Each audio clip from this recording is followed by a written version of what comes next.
Satu untuk menegakkan dan menaikkan semula maruah negara yang dah tercalar malam ni. Apa yang Raja Gopal dah buat?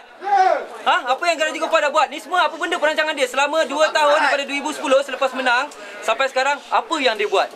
Kita diperkotak-katikkan di gelanggang sendiri, di bumi sendiri, maruah tercalar. Sekarang kami nak Raja Gopal keluar bagi penjelasan. Kalau gentle keluar bagi penjelasan sekarang. Kami boleh sokong. Kami boleh sokong. Kami boleh sokong.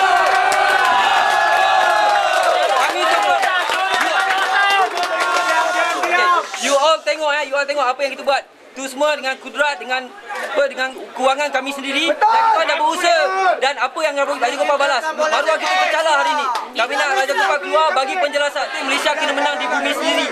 Itu je. Dia kata dia kena player dia, tapi sekarang dia kata AFF adalah episod yang baru. Siapa yang terjadi? Kamu lah. Malaysia, negara kita, bumi sendiri kita kalah. Pertama kali saya memang kecewa lah lawanan tadi ya.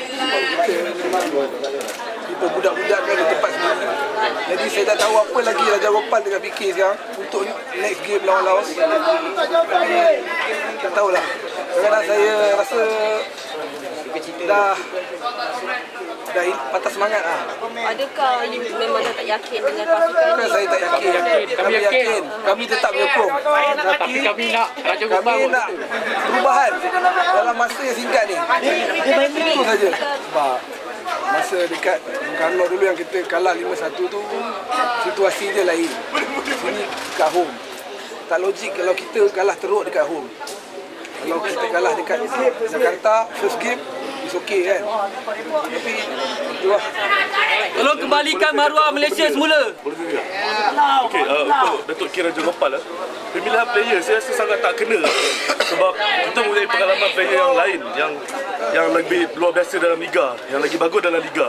Ada yang corner liga. Tapi kenapa tak pilih player tu seperti Pia, Farhan yang untuk memainkan striker? Kenapa mesti pilih macam pilih bulu? Saya tak kata Raja Gopal lagi luas pengalaman, lagi luas. Tapi daripada pemerhatian seorang peminat bola sepak, saya rasa ada player yang lagi deserve dalam tim sebenarnya daripada apa yang ada.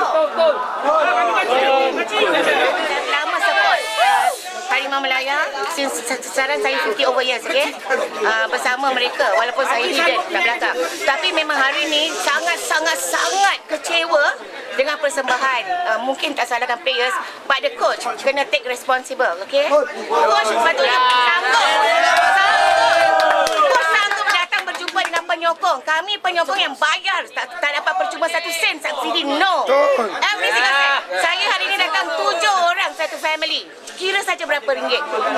Tak kecewa kalau persembahan cantik, but this is so much lousy. Memalukan kami depan orang Singapura. Singapura sikit tu menang, dapat bersorak depan kami. Malu. This is our negara. Kita host AFF 2012 kan. It's our home.